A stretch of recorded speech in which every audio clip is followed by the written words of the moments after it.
Hello everyone, welcome back to my channel. If you're new here, hi, my name is Callie. I talk on here about books.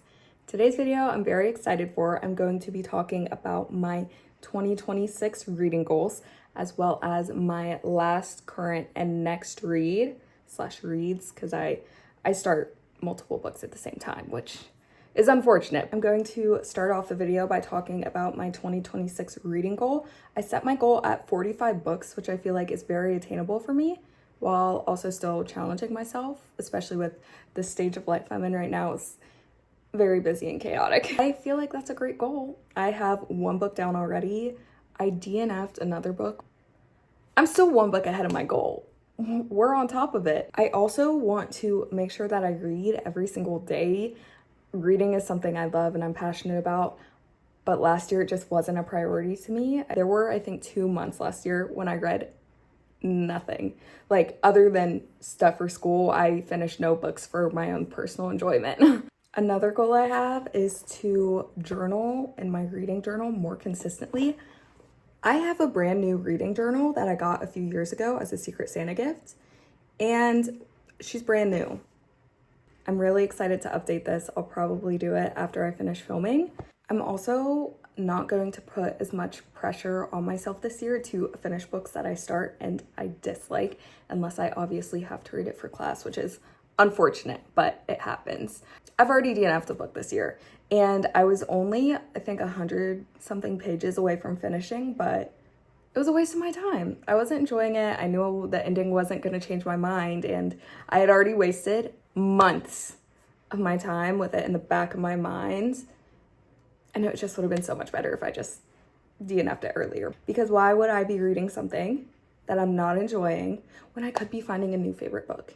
I also want to be more mindful of the books that I am consuming this year when that comes to different genres. I want to read a wider variety, which I did great with last year. I read a lot of memoirs, not a lot, but like a decent amount, a handful of memoirs and different nonfiction books. And I enjoyed all of them a lot. That's definitely something I'm really excited to get back into this year. If you have any nonfiction or even literary fiction recommendations, please let me know, because I have a hard time getting into those. Recently, I've been on a big fantasy kick. I would also like to utilize my local library more in this upcoming year. I love the library. It's a great resource, not just for books, but like for everything. If you don't have a library card, you should go get one. Those are all of my goals. So now let's transition into some of the books that I have recently finished, DNF'd, or I'm about to start. Starting off with the book that I did not finish. This is a pretty popular book, but I feel like all of the reviews I've seen, people either love it or hate it, and I'm just unfortunately on the side that does not like it. And that is One for My Enemy by Olivia Blake. This is the first Olivia Blake book that I have cracked the spine. The first book of hers that I have read. The writing is good. My major issues were with the pacing, the insta love. I was also just cringing the whole time I read this, and I don't want to be doing that. Yeah, this is just a big letdown, and I think the urban setting also just did a lot that diminished the mood in the book. It just wasn't for me. I wouldn't recommend it to anyone, especially not for how long it is. So yeah, that's the first book I DNF'd. Now I get to talk about the first book that I finished and enjoyed this year, which is Lonely Castle in the Mirror by Mizuki Tsujimura. Forgive me if my pronunciation of that was incorrect. This is a translated work. It is translated from Japanese to English. I wish I could read Japanese. Unfortunately, that's not something that I'm able to do. I gave this book 3.5 stars. It is I don't know if I would say magical realism. I'm gonna say fantasy, but it also has retelling elements in it. And the retelling is of a story that I wasn't familiar with. My favorite part of this book was the way that different scenes came together from all points and all characters and culminated so perfectly at the end of the book. I did not expect for things to literally click into place like they did. This book did a really good job of tackling heavy subjects, not in a lighthearted way, but in a sensitive and mindful way. The book follows the protagonist, Kokoro, and her struggle at school. She is home one day when she notices the mirror in the corner of her room begin to glow. And she travels through into this other world, and the story picks up from there. But it was just amazing and so well done. If you want to read more translated work, I would definitely recommend this. Even if that's not something you were looking for, this is a great fantasy. The next book I'm going to talk about is one of my current reads, which is A Study in Drowning by Ava Reed. I am really enjoying it so far. She's a talented author. I wish I'd picked up this book sooner. A few critiques I have: it's going way too fast. It's going way too fast, okay? It needs to slow down a lot, like pump the brakes. I feel like I know the main character, Effie, Preston, I get him, but like not that much. Like I like him as a character, but like I don't know him, you know? Him as a character, but like I don't know him, you know? He's kind of flat. Okay, I'm gonna read you the synopsis for this one because I am 70% through the book. I'm going to finish it today. I'm so excited. I already have the next book on hold, but I don't want to say anything that will accidentally spoil it. This is a spoiler-free video, of course. Effie Sayre has always believed in fairy tales. Haunted by visions of the Fairy King since childhood, she's had no choice. Probably look up trigger warnings for this book. It's not super graphic. It's not graphic at all, but the topics covered could be triggering. Another critique I have is that Reed does a lot of telling instead of showing, and that is one of my biggest pet peeves when I'm reading a book. I understand that this is young adult, but young adult doesn't mean it. I could see this even being a middle grade book. It is where I'm getting at.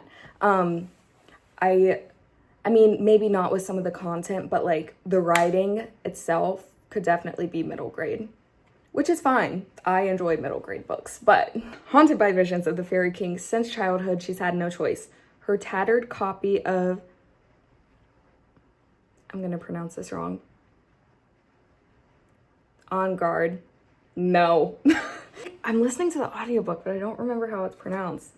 Anyway, it's a book.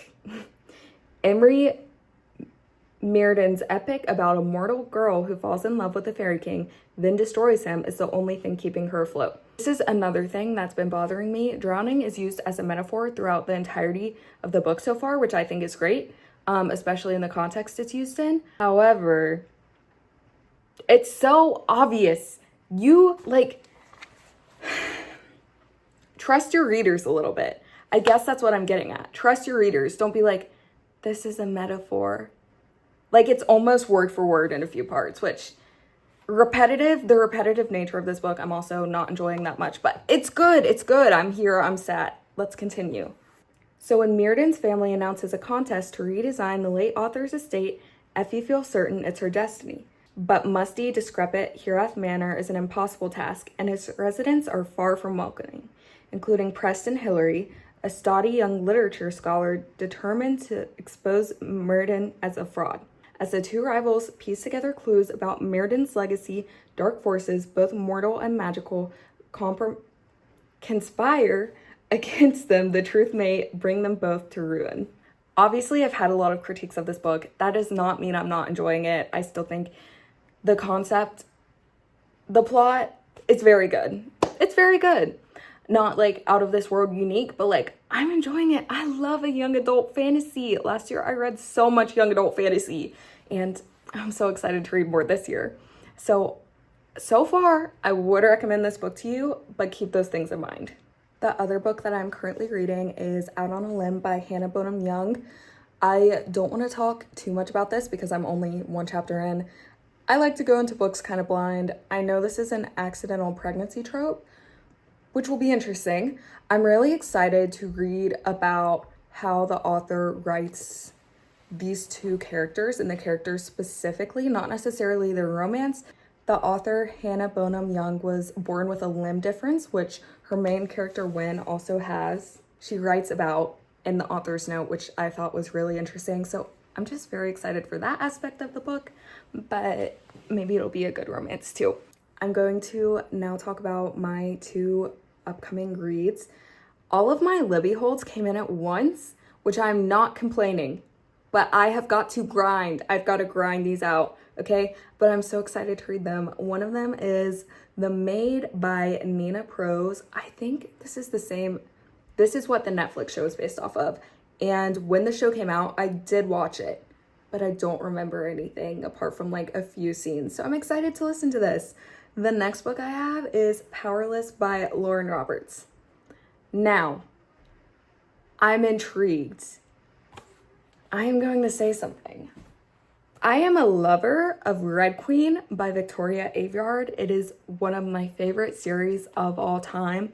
It was such a formative series in my teen years. Oh, it's so good. It's so good. And I've heard a lot of discourse.